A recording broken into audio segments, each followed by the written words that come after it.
सच, साहस, सरोकार। नमस्कार, स्वागत है आपका प्राइम टीवी में और मैं हूं आपके साथ स्वप्निल। वक्त हो चला है बड़ी खबरों का, तो रुक करते हैं खबरों की ओर। श्री राम जन्मभूमि पर भव्य मंदिर में रामलला के बाल विग्रह की प्राण प्रतिष्ठा के दूसरे दिन अयोध्या में श्रद्धालुओं का जन सैलाब उमड़ पड़ा और अयोध्या में रामलला के दर्शन को लेकर श्रद्धालुओं की भारी भीड़ राम जन्मभूमि स्थल पर सुबह से ही पहुंचने लगी। श्रद्धालुओं की अपेक्षा से अधिक तादाद में पहुंचने से मंदिर प्रशासन और सुरक्षा बलों को कड़ी मशक्कत करनी पड़ी। वहीं श्रद्धालुओं की इस कदर भीड़ हुई कि उत्तर प्रदेश के मुख्यमंत्री योगी आदित्यनाथ को हवाई निरीक्षण करना पड़ गया। बताया जा रहा है कि अव्यवस्था की खबरों पर मुख्यमंत्री योगी आदित्यनाथ नाराज हुए, जिसके बाद अधिकारियों को लखनऊ से अयोध्या जाना पड़ा। दरअसल सीएम योगी आदित्यनाथ ने राम मंदिर में भी व्यवस्थाओं का जायजा लिया। इस दौरान प्रमुख सचिव गृह संजय प्रसाद और स्पेशल डीजी प्रशांत कुमार उनके साथ मौजूद रहे। लगातार अयोध्या में जन सैलाब उमड़ता जा रहा है। रामलला की प्राण प्रतिष्ठा के अगले दिन से ही श्रद्धालुओं का जमावड़ा अयोध्या में लगने लगा। ज्यादा जानकारी के लिए हमारे साथ हमारे सहयोगी शक्ति सिंह जुड़ चुके हैं। शक्ति, क्या जानकारी है और क्या अव्यवस्थाएं हैं कि राम मंदिर में श्रद्धालुओं की भीड़ बढ़ने के बाद प्रशासन की हालत खराब हो गई और कड़ी मशक्कत के बाद व्यवस्थाएं की गई? जी, जितना सोचा नहीं गया था उससे ज्यादा राम भक्त अयोध्या में आ रहे हैं। प्रशासन के हाथ पांव जो है वो फूल गए हैं या जन सैलाब को देखकर, क्योंकि जिस तरीके से लोगों ने इंतजार किया है प्रभु श्री राम के भव्य मंदिर बनने का, और अब वो शुभ घड़ी हो चुकी है। प्रभु श्री रामलला अपने मंदिर में विराजमान हो गए जी। इसको लेकर के जन सैलाब इतना उमड़ पड़ा है अयोध्या में। लोग दर्शन प्रभु श्री राम की एक झलक पाने के लिए लोग पागल हो गए हैं अयोध्या में। बस सिर्फ उनको ये दिख रहा है कि हमें प्रभु श्री राम जी के दर्शन करने हैं और कुछ नहीं देख रहा है, चाहे वो छोटे बच्चे हों और चाहे बुजुर्ग हों। सब एक तरफ से उनको सिर्फ एक दिख रहा है, प्रभु श्री राम जी की एक झलक देखना है उनको। और भव्य मंदिर का निर्माण जो हुआ है, भव्य मंदिर के अंदर में कदम रखने हैं उनको, सिर्फ एक चीज दिख रहा है। उनको किसी चीज से मतलब नहीं है कि मैं मरूंगा कि रहूंगा। कल मैं मौके पर गया था, स्थितियों को देखा मैं, जिस तरीके से वहां से जनसैलाब उमड़ा हुआ था। प्रशासन ने इस तरीके से उनको वहां पे भीड़ को एकत्र कर पाना बहुत मुश्किल हो रहा था, उनको समझाना बहुत मुश्किल हो रहा था। सिर्फ सब राममय हुए थे, सिर्फ राम के नारे लगा रहे थे। और जिस तरीके से कार सेवकों ने बाबरी मस्जिद विध्वंस किया था, उस टाइम जन सैलाब उभरा था, उसी तरीके से फिर से प्रभु श्री राम जी के स्वागत में उनके दर्शन के लिए जन सैलाब अयोध्या में उमड़ा हुआ है। उसको लेकर के यहाँ के जो प्रशासन है वो सत्ते में आ गई है कि इतना जन सैलाब का उन्होंने सोचा भी नहीं था, आंकड़ा भी नहीं लगाया था कि इतना जन सैलाब आएगा। और आगामी दिनों में अब कितना जन सैलाब और भी उमड़ेगा, उसको लेकर के अभी अटकने लगी है कि कितना जन सैलाब आएगा। और उसको लेकर के जो प्रशासन है वो अपनी तैयारियां बना रही है। उसको लेकर के मुख्यमंत्री खुद अयोध्या में कल वो दौरे पर आए और उन्होंने खुद जायजा लिया चीजों का, क्योंकि मुख्यमंत्री की नजर अयोध्या राम मंदिर पर लगातार बनी हुई है कि कहीं से कोई चूक नहीं हो। जिस तरीके से लोग धमकियां मिल रही थी अयोध्या राम मंदिर में कि माहौल खराब करने की, आसपास के जिलों में जिस तरीके से खबरें आ रही थी कि राम की मूर्ति तोड़ दी गई है, पथराव किया गया है, उसको लेकर के आम जनमानस में कोई घुस के किसी तरीके का यहाँ पे अव्यवस्था न फैलाए, इसको लेकर के जो है सख्त हो रही है यहाँ की प्रशासन। जी शक्ति, अगर बात की जाए श्रद्धालुओं की, तो श्रद्धालुओं की संख्या 5 लाख तक पहुंच गई कि 5 लाख श्रद्धालु अयोध्या पहुंचे और रामलला के दर्शन किए। लेकिन अगर व्यवस्थाओं की बात की जाए और सीएम योगी की नाराजगी की बात की जाए तो बिल्कुल सही है, क्योंकि पहले से ही देखा जा रहा था कि अयोध्या में लगातार जन सैलाब इकट्ठा हो रहा था, लेकिन उसके बाद भी प्रशासन की इतनी बड़ी लापरवाही, क्या ये लापरवाही सही है और आगे अब कितना जन सैलाब होने की संभावना है शक्ति अयोध्या में?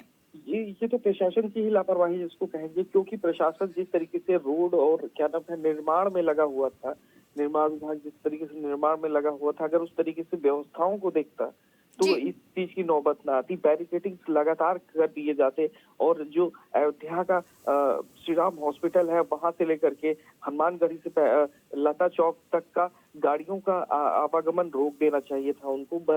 बाकायदे बैरिकेडिंग करनी चाहिए थी वहां पे, उस तरीके से व्यवस्थाएं बनानी चाहिए थी। लेकिन जिस तरीके से उन्होंने व्यवस्थाएं नहीं की, ध्यान नहीं दिया, अब उसी का खामियाजा उनको भुगतना पड़ रहा है कि जनसैलाब जब उमड़ी है तो उसको रोक पाना बहुत मुश्किल है।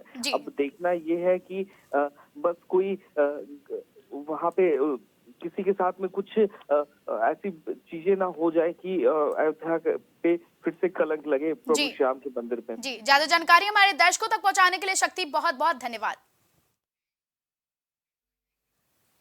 बुलंदशहर में 25 जनवरी को प्रधानमंत्री नरेंद्र मोदी की जनसभा होनी है। उससे पहले तैयारियों का जायजा लेने के लिए मुख्यमंत्री योगी आदित्यनाथ का आज बुलंदशहर दौरा है, जहां सीएम योगी आदित्यनाथ पीएम मोदी के प्रस्तावित दौरे को लेकर बैठक करेंगे। साथ ही तैयारियों को लेकर अधिकारियों के साथ समीक्षा बैठक भी करेंगे। आपको बता दें कि अयोध्या के भव्य राम मंदिर में भगवान श्री राम लला की मूर्ति के प्राण प्रतिष्ठा समारोह में शामिल होने के बाद 25 जनवरी को प्रधानमंत्री नरेंद्र मोदी बुलंदशहर में योजनाओं का शिलान्यास और लोकार्पण करेंगे और कार्यकर्ताओं से संवाद करेंगे। उत्तर प्रदेश के मुख्यमंत्री योगी आदित्यनाथ मोदी के प्रस्तावित कार्यक्रम को लेकर शनिवार को बुलंदशहर का दौरा करेंगे और उसके बाद जनप्रतिनिधियों और अधिकारियों के साथ समीक्षा बैठक करेंगे। अधिकारियों को आवश्यक दिशा निर्देश भी देंगे।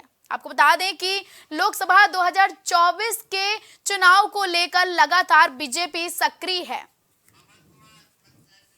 ज्यादा जानकारी के लिए हमारे साथ हमारे सहयोगी बुलंदशहर से अमन कुमार जुड़ चुके हैं। अमन, जानना चाहेंगे कि आज सीएम योगी का बुलंदशहर दौरा है और सीएम योगी लगातार सक्रिय है लोकसभा 2024 के चुनाव को लेकर और प्रधानमंत्री नरेंद्र मोदी के आगमन को लेकर, क्या कुछ पूरी जानकारी है? जी बिल्कुल, देखिए आपको बता दें कि 25 हेलो जी, आवाज आ रही है अमन? हम जानना चाहेंगे कि प्रधानमंत्री नरेंद्र मोदी का आगमन है तो क्या कुछ तैयारियां होंगी और क्या जायजा लेंगे सीएम योगी आज? जी बिल्कुल, देखिए आपको बता दें कि आज योगी आदित्यनाथ बुलंदशहर आ रहे हैं और आपको बता दें 25 जनवरी को पीएम की जनसभा होनी है, जिसका जायजा लेने के लिए सीएम योगी आदित्यनाथ आ रहे हैं। और आपको बता दें कि उन्होंने कहा है कि अधिकारियों के साथ बैठक करेंगे। जी, अगर देखा जाए पीएम के प्रस्तावित दौरे को लेकर आज सीएम योगी जाने वाले हैं और पीएम काफी योजनाओं का लोकार्पण और शिलान्यास करेंगे, तो क्या संबोधन होगा आज? क्या समीक्षा बैठक में दिशा निर्देश देंगे सीएम योगी? जी बिल्कुल, आपको बता दें कि वो अधिकारियों के साथ बैठकर अपना बैठक करेंगे। ज्यादा जानकारी हमारे दर्शकों तक पहुंचाने के लिए अमन बहुत बहुत धन्यवाद। बता दें कि तैयारियों को लेकर अधिकारियों से आज समीक्षा बैठक करेंगे। आपको बता दें कि सीएम अधिकारियों को सभी व्यवस्थाओं को समय से पूर्ण करने के आज निर्देश भी देंगे और इसके बाद पीएम नरेंद्र मोदी के आगमन से पहले वहां की व्यवस्थाओं का जायजा भी लेंगे, क्योंकि लगातार बीजेपी तैयारियों में तेजी कर रही है। लोकसभा 2024 के चुनाव को लेकर अब बीजेपी सक्रिय मोड पर आ गई है।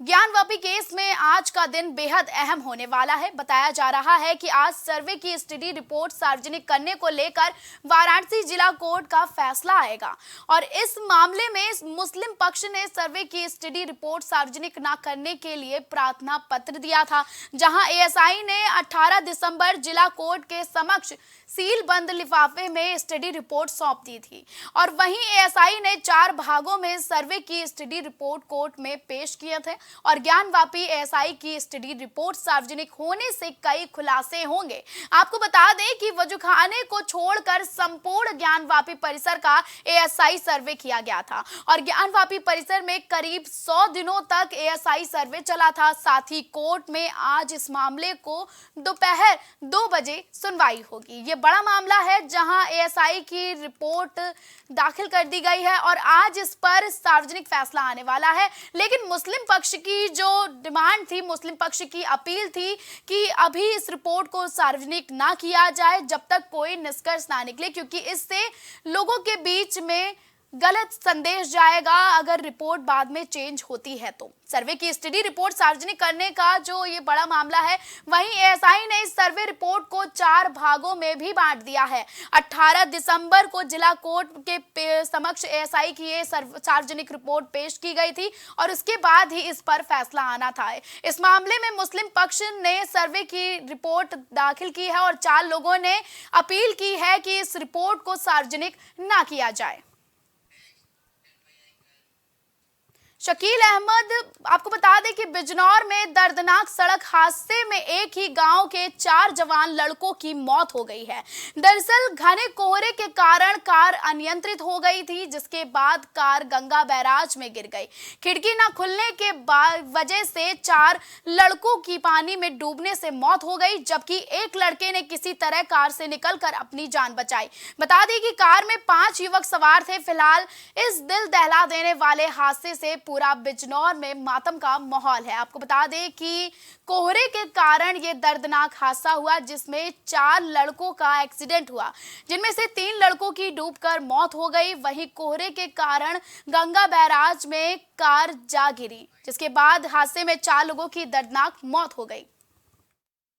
मैं अर्चना सिंह, क्षेत्राधिकारी अफजलगढ़, अवगत कराना चाहती हूँ कि आज दिनांक 23/1/2024 को थाना शेरकोट के ग्राम नूरपुर छिपरी के रहने वाले 5 व्यक्ति सफेद वैगनार गाड़ी से अफजलगढ़ से नुमाइश देखकर वापस अपने गांव जा रहे थे।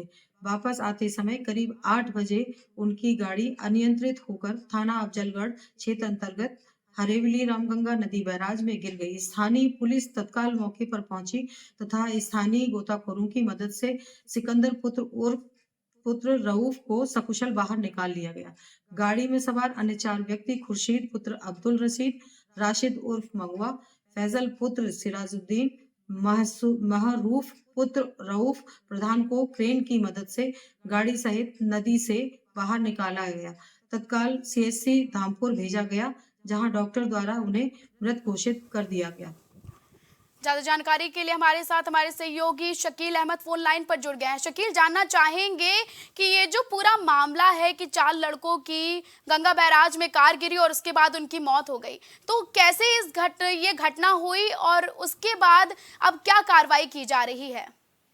देखिए, मैं आपको बताना चाहता हूँ, शेरकोट थाना क्षेत्र के जो हरेवली स्थित रामगंगा नदी है, उसके गेट नंबर 20 पर ये वैगनर कार जो अफजलगढ़ से वापस आ रही थी, नुमाइश देखकर ये लोग वापस आ रहे थे, अचानक अनियंत्रित हो गए। गेट नंबर 20 पे ये गिर गई। 20-30 फीट गहरे पानी में जाके गिरी। उसके बाद हड़कंप मच गया और जब पुलिस को सूचना मिली तो पुलिस जेवीसी रेस्क्यू करने के लिए जेवीसी मशीन लेकर पहुंची, लेकिन 2 घंटे तक भी इन लोगों को नहीं निकाला गया। तो पुलिस ने फिर हाइड्रो मंगाया। हाइड्रो के जरिए इन लोगों को कार के द्वारा उससे निकाला गया।